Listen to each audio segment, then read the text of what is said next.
Ya dulu waktu kecil masih kira-kira SMP. Jadi waktu itu di gedung PWBI. Gedung PWBI sekarang udah digempur, udah ganti rumah makan apa itu. Di situ ada pementasan Sri Mulat. Mereka dipanggil sama wali kota waktu itu Bapak Sujono Aye, wali kotanya. Tampil di situ Sri Mulat selama 10 hari. Ternyata penontonnya berubah. Jadi kalau mau nonton kan nggak punya duit kan, jadi kita nongkrong dulu, ada udah penonton mulai masuk, ada bapak-bapak udah beli tiket itu, Pak saya nderek ya, enggak, digandeng itu tak masuk. Selama 10 hari ternyata penonton bludak. Terus sama Pak Wali Kota waktu itu suruh diperpanjang 1 bulan. 1 bulan ternyata bludak juga. Akhirnya sama Pak Wali Kota disuruh Sri Mulat untuk tampil tobongan di alun-alun. Tadi pakai gedek itu, pakai gedek. Wah saya kan tetap berusaha nonton waktu itu.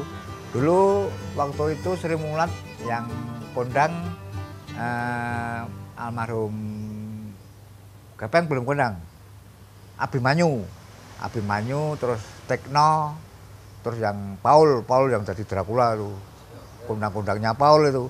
Terus yang Joyo Geol, Asmuni, yang waktu itu yang tampil di mana? Kedoprak Tobok, Sri Mulat Tobongan itu. Nah, saya berusaha tetap nonton toh, bicaranya supaya melebu ya toh. Karena waktu itu udah sering ketahuan kan kalau gandeng orang mesti ketahuan sama security waktu itu Kotikam di Kotikam Komando tingkat keamanan apa namanya itu, seragamnya merah-merah itu waktu itu. Nah saya berusaha nonton kan, jadi kan ini ada gedek terus pinggirnya kan mesti digapit bambu itu kan mas, gapit bambu, terus kebetulan ada lubang di sini, lubang tapi tak perkirakan bisa berbos sih sama Mas Dewa gitu. Terus begitu Sri Mulat udah mau main kan lampu digelapin, lampu peteng, berarti mau main, hafal saya.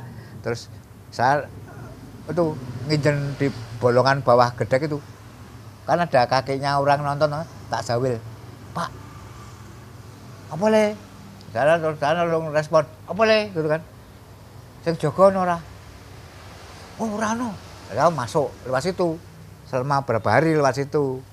Nah, terus di kampung kan saya cerita sama teman-teman kan, akhirnya terus berlima lewat situ semua. Pada suatu saat saya belum berangkat, yang 3 teman saya itu berangkat duluan, belum tahu teori nang bludus toh. Tak tahu bludus gini, ketahuan itu keamanan panggung itu langsung dicengkiwing bawa keluar. Akhirnya bolongan itu ditutupi pakai bambu itu, dipageri itu. Akhirnya sama Dewa berpikir, piyo, wah, aja, besok meruput jam 5. Jam 5 itu kebetulan Mas Gepeng cuma lagi nongkrong di trotoar sebelah gedung kan, dulu di situ ada peternakan, kalau Wetan dulu ada kantor peternakan apa itu di situ. Nah, Gepeng baru duduk nongkrong ini ngerokok ini, tak parani sama Mas Dewa. Om Gepeng salaman, kenalan lah bicaranya. Waktu itu sudah mengidolakan Gepeng. Awalnya Gepeng mulai naik dari Jogja itu. Akhirnya terus ngobrol, Om Gepeng saya pengen lawak, bagus itu. Saya nanti mau nonton lewat belakang. Besok kalau nggak ada saya, bilang aja kalau punakane Pak Gepeng, omae ngampilan gitu, nanti udah hafal. Nah, akhirnya itu kalau nonton lewat belakang terus. Udah dari situ sangat ngefans sekali Sri Mulat.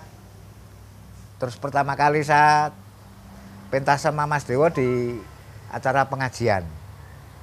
Di pengajian Maulud Nabi di kampung itu, saya ngelawak sama Mas Dewa sama teman-teman di kampung. Ya Sri Mulatan itu modelnya karena ngefans banget dengan Sri Mulat. Adalah dosa itu kalau ceritanya. absen.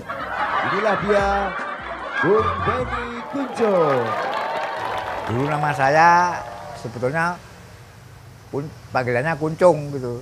Karena potongannya selalu kayak kuncung bau itu kan, dulu kan ada Di TVRI kan ada boneka kuncung bau, ada potongannya kuncung, panggilannya kuncung. Nah, suatu saat di kampung saya ada lapangan badminton, itu ada anak kos ya cantik gitu kan, terus tuh kalau dia ikut main badminton dia pada, terus teman-teman kampung pada ikut badminton, terus teman-teman kan manggil saya, kuncung, ayo main, wah, badminton, ayo kenalan sama cewek itu kan, salaman gitu, terus do kenal ke jenenge dhewe, terus saya kari dhewe. Beni kuncung. Oh, dudeng kuwi kuncung, deng. Sejak itu saya pakai nama Beni Kuncung. Ketika tampil sama Mas Dewo ngelawak apa lomba lawak gitu, nganggo nama pakai nama Beni Kuncung. Disitulah nama Beni Kuncung menempel di wajah saya yang penuh gempa bumi ini.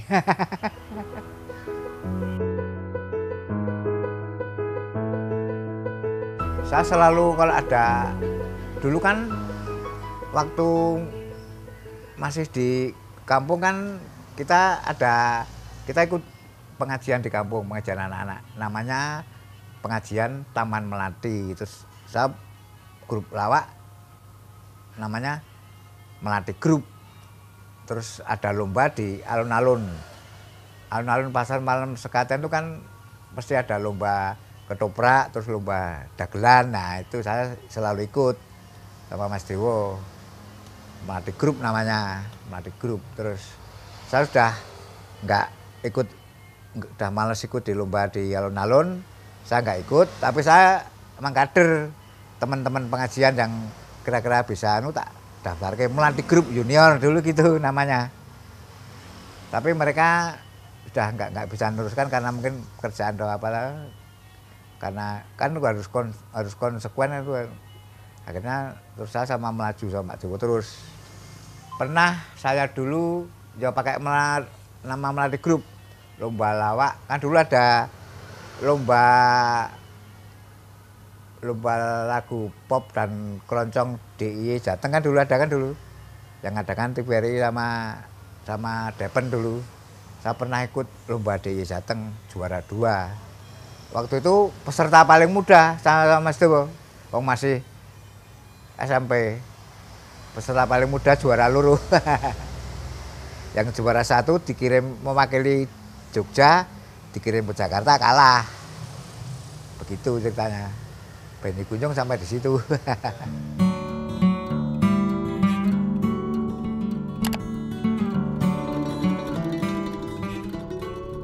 Saya dulu sama Mas Dewo pernah bikin musik humor namanya Serdadu. Serius jadi duit, tapi karena kurang serius so akhirnya ora jadi duit. Tapi sejarah saja Serdadu. Terus musik humor PLO pernah. Sekarang menempel di namanya Mas Dewo PLO karena dulu musik humor PLO.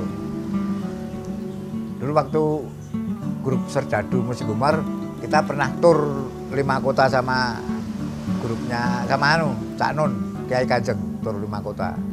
Jogja, Solo, Semarang, Pekalongan, terus satunya ya pokoknya 5 kota. Tapi yang paling menegangkan di itu Pekalongan. Di Pekalongan itu izin itu jam 5 sore, nanti malam pentas, jam 5 sore izin belum keluar.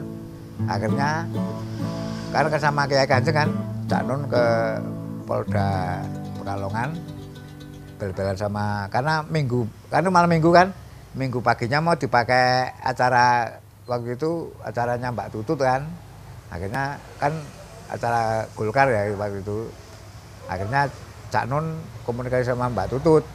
Mbak ini gini. Ya udah nanti yang penting Cak Nun mau tanggung jawab atas kalau ada kerusuhan dan sebagainya, karena bendera-bendera udah nancep di mana-mana kan. Akhirnya izin bisa keluar. Nah, yang menegangkan sekali waktu kan panggungnya nggak pakai atap Mas, jadi udan terus itu. Jadi yang main keyboard Mas Bobot itu sampai di main keyboard sampai sini pakai plastik itu.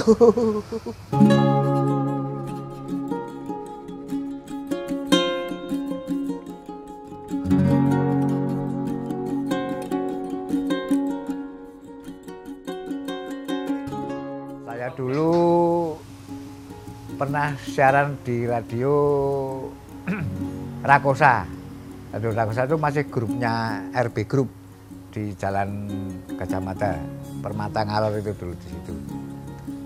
Ya tadinya belum siaran di situ, terus ketemu sama kan Radio Rakosa itu kan dia ngerekrut pentolan-pentolan dari Jeronimo, dari UII, dari Unisi, dari Arma 11. Jadi istilahnya yang senior-senior direkrut oleh Radio Rakosa. Dan saya ditemui sama yang namanya Pak W, namanya Pak W itu dari Unisi. Itu topnya penyiar Unisi itu Pak W. Anu dong, ya. Iki aku udah nang Rakosa iki. Kowe melu siaran ya gitu. Oke, ora apa-apa. Tapi honore mek semene sithik. Enggak apa-apa, yang penting kalau Rakosa ada event, saya MC-nya sama Gareng. Lalu gitu Gareng Rakasi almarhum. Akhirnya berjalan waktu kita sering MC agar Rakosa ada. Dulu kan masih seru-serunya sepeda wisata dan sebagainya itu. Selalu saya MC sama Gareng waktu itu. Gitu. Rakosa. Radio SK. Dulu kan saya siaran sama Gareng di Radio Rakosa. Nah, Mas Kelik Pulpulara di Jakarta sudah siaran di Radio SK. Terus kan Kelik kan selalu kalau pas pulang, Kelik kalau pulang ke Jogja mesti mampir ke Rakosa ikut siaran. Akhirnya terus Kelik kan berusaha untuk kita ditarik ke Jakarta. Akhirnya pada saat itu kan Gareng kuliah di IKIP, saya kuliah di ISI. Wah, sudah do anak-anak kuliah iki ya. Ya engko nak golek waktu sing apik. Saya akhirnya kuliah di ISI cuma 4 semester karena sibuk lari ke sana kemari golek duit di panggung. Akhirnya saya keluar dari ISI. Mas Gareng masih aktif di IKIP, kuliah di IKIP. Akhirnya kita berusaha untuk nuruti Kelik di Radio SK.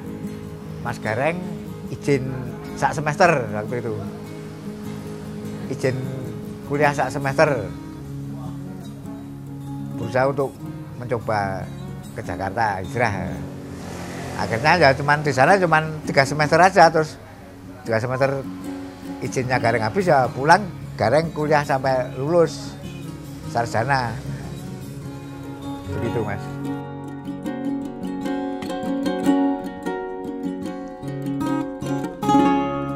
Malam-malam begini paling enak minum kursi duduk di kopi. Waktu episode pertama itu nama masih Benny Kuncung dulu. Nah, terus pas acara sulap selip, mau syuting sulap selip, terus si Mas Kelik tanya saya, Mr. X tanya sama Mbah Darmo. Dulu belum Mbah Darmo kan, masih Benny Kuncung kan. Kebetulan waktu itu saya di Pasar Bengkarso beli pakaian safari kuno itu loh. Wes macak tua lah sekali-kali. Nah, waktu itu terus Mas Kelik nanya, namanya siapa? Siapa ya? Mikir saya, sejenak mikir, tung. Akhirnya dapat firasat, setelah ada yang bisi, Mbah Darmo, jangan dibalik loh. Kalau dibalik be, Mbah Mutar, jangan. Nah, dianggapnya lucu kan sama produsernya. Udah Mbah Darmo, itu dipakai terus dibolak-balik, tapi jangan terlalu sering. Ya lihat emeng gitu. Saya bisa celduk bilang Mbah Darmo karena saya punya Mas. Kita dulu pernah manggon di Bekasi. Saya punya langganan tukang pijat namanya Pak Darmo. Itu orangnya lucu. Lucunya gini, dia kalau keliling cari pasien tuh pakai pit BM gitu. Itu orang udah tua pakai BM, jadi kayak apa ya? Kayak lucu pokoknya. Nah itu kalau dia keliling ke kampung-kampung cari pasien, kalau nggak dapat mesti ke rumah saya langsung dikurep ke dipijeti. Lule aku lah dedit, terus gampang. Jadi begitu Mr. X tanya namanya siapa, saya sepintas seret inget Pak Darmo itu, wong di tembok tetangganya tuh tukang urut Pak Darmo. Saya tuh adalah kecantolan Mbah, namanya siapa? Mbah Darmo. Jangan dibalik loh, kalau dibalik Mbah Mudar. Nah, gitu. Sejak itu nama saya jadi Mbah Darmo. Walaupun di KTP Prayitno.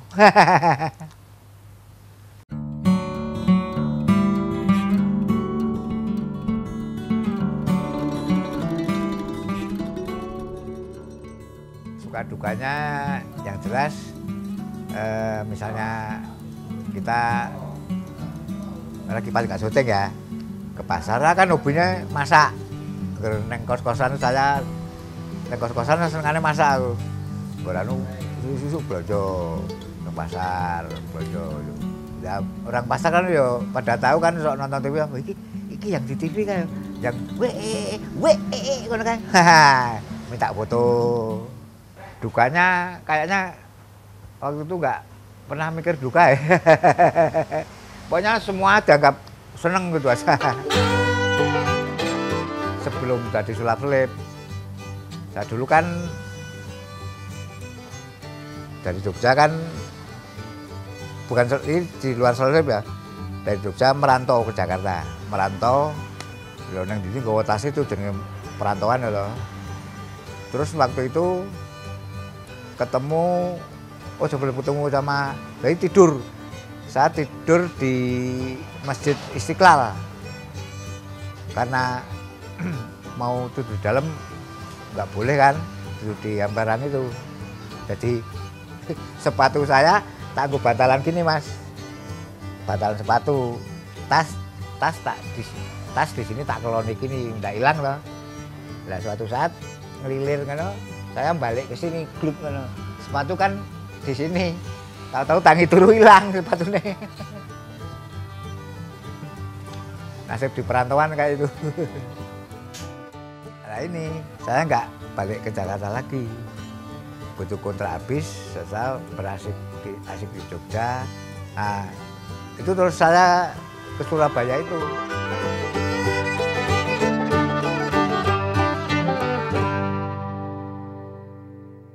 Kemudian saya di sela-sela berpanggung ria di dunia dagelan, buka warung di pojok Beteng Kulon. Buka warung brongkos di pojok Beteng Kulon. Beteng Kulon ngidul sidik, kulon dalan pokoknya. Nah terus saya lagi laris-larisnya dodol brongkos, ada temen pelawak Surabaya, Cak Suro namanya. Dia dapat program acara di Kompas TV Surabaya. Nah, saya di bel, Mbak Darmo, dulu sudah Mbak Darmo waktu itu. Ya, ngewangi aku di Kompas TV. Oh ya, kabur ke sana. Akhirnya warung saya berhenti ya kan, kalau tinggal pergi kan. Saya di sana siaran Kompas TV dari jam 10 sampai jam 12. Lah, tak pikir pagi kan nganggur. Saya terus anak-anak teman-teman Cak Suro dan teman-teman, ayo dolan Radio Susana. Ngopo ayo dolan wae, ya, ketemu bosnya Susana. Bos, wah Mbak Darmo to nih? Ya. Bos, mbok saya tak siaran Radio Susana. Loh, Mbak Darmo piye to? Malah disalahke. Biasa Mbak Darmo kan orang TV, lah kok kepengen ke radio. Orang radio aja kepengen ke TV kan gitu kan. Satu pagi kan nganggur daripada nggak ada kegiatan tak siaran radio. Wah, engko njuk leku bayar piye? Saya punya inisiatif gini aja bos. Karyawan Susana yang nyambi siaran itu gajinya berapa? Oh, katakanlah 1 juta misalnya ya. 1 juta. Ya udah saya sama dengan itu aja. Tapi saya cuman siaran 2 jam pagi, jam 7 sampai jam 9. Berarti kan tetap secara matematika kan banyakan saya ngaming 2 jam kono kerja sampai sore masih tambah siaran. Begitu. Terus lagi asik-asiknya siaran sampai satu kontrak sekitar 1,5 tahun, saya dibel sama Mas Gea. Gea itu dulu wartawan Bernas. Dia udah jenuh dari Bernas terus lari ke Jakarta. Kebetulan dia kerjasama sama dinas pertanian, bikin acara asiknya bertani. Jadi kayak kalau zaman dulu, kalau jangan masih ingat, kelompok capir zaman Pak Harto. Jadi kita tepat sama petani di sawah. Umpamane petani tebu, background belakangnya pohon tebu. Petani jagung, backgroundnya pohon jagung. Itu rencana keliling Indonesia itu dulu. Tapi baru sampai udah Sulawesi, Kalimantan, Sumatera, terakhir Lombok. Hari ini syuting di Lombok, besok pagi ke NTT. Kita udah pegang tiket ke NTT. Malam-malam itu, malam-malam gini, nonton berita. Menteri Pertaniannya kena KPK. Proyeknya langsung berhenti total. Karena mungkin tanda tangannya proyek dari menteri kan. Disitulah perjalanan Mbah Darmo yang seperti saya ini.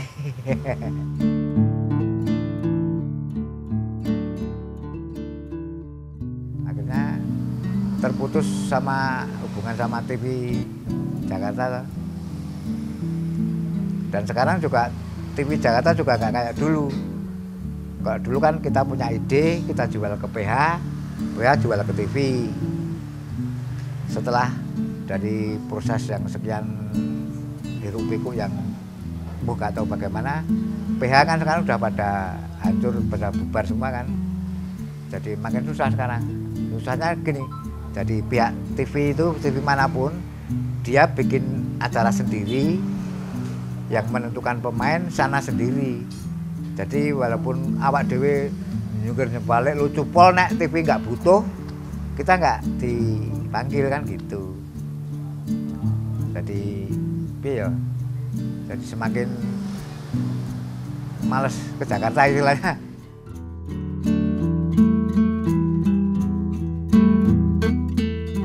Kalau saya gini Mas, redup apa tidak itu kan istilahnya yes, ya nasib ya. Ibaratnya anu Mas, arisan. Oke lah katakanlah yang masih eksis di sana ada Cak Lontong, ada Soimah, ada Tukul, ada Sule. Itu ibaratnya kalau saya pikir ibaratnya arisan. Boleh dikatakan, oke lah mereka lagi putus arisan. Sementara saya ya tetap melu arisan. Akhirnya tetap berusaha walaupun di lokal sak payu-payune lah ibaratnya tetap berusaha. Nanti gampangannya aku biar wis tau putus waktu dadi Sulawesi wis tau putus arisan gitu. Jadi roda ibaratnya berputar gitu. Jadi nggak perlu anu Mas, nggak perlu ambisius nggak perlu, santai gitu aja. Karena memang masih dibutuhkan untuk eksis ya wis. Alhamdulillah nek ora ya wis sak tekane slow wae.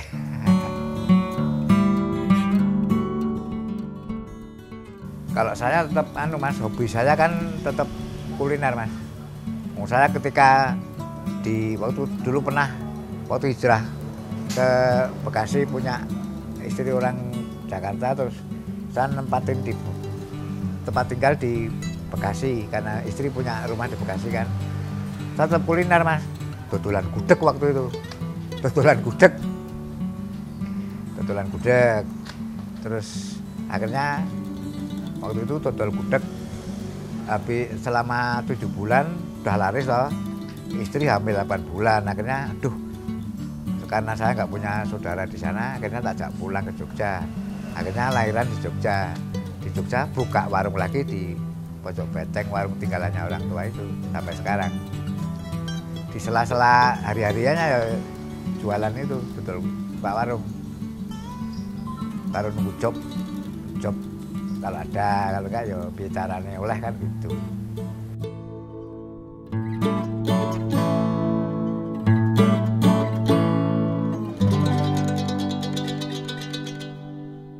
Teman-teman juga sering adakan dagelan Mataram di DBY.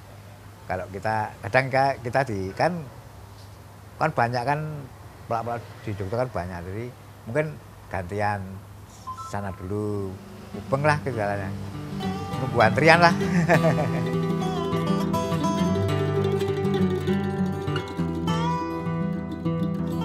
untuk generasi penerus saya kan di bawah usaha kan ada beberapa, mungkin ada yang penonton yang mungkin masih SMA, aku tak pengen jadi pelawak. Silakan dicoba. Pelawak itu rano pendidikan Universitas Dagelan kan nggak ada. Jadi kebanyakan ya kalau memang punya keinginan dipacu terus bicaranya supaya munggah panggungnya piye. Dulu waktu saya sama Mas Dewa kan masih SMA kan. Dulu saya kalau dolan itu muter Mas. Ke SMA sopo. Akhirnya kan jadi kenal karo SMA liyane lah. Waktu itu kan berharap kok nak ngene SMA si Pak Ijo kayak perpisahan bicaranya supaya MC-nya dhewe. Nah gitu. Itu tinggo dadi ngoyak cara anune ngoyak jam terbang. Ngoyak jam terbang. Jadi kita harus selalu bicaranya supaya walaupun neng RT tingkat RT mau pitulasan apa, lagi tangga MC apa, kalau yang lagi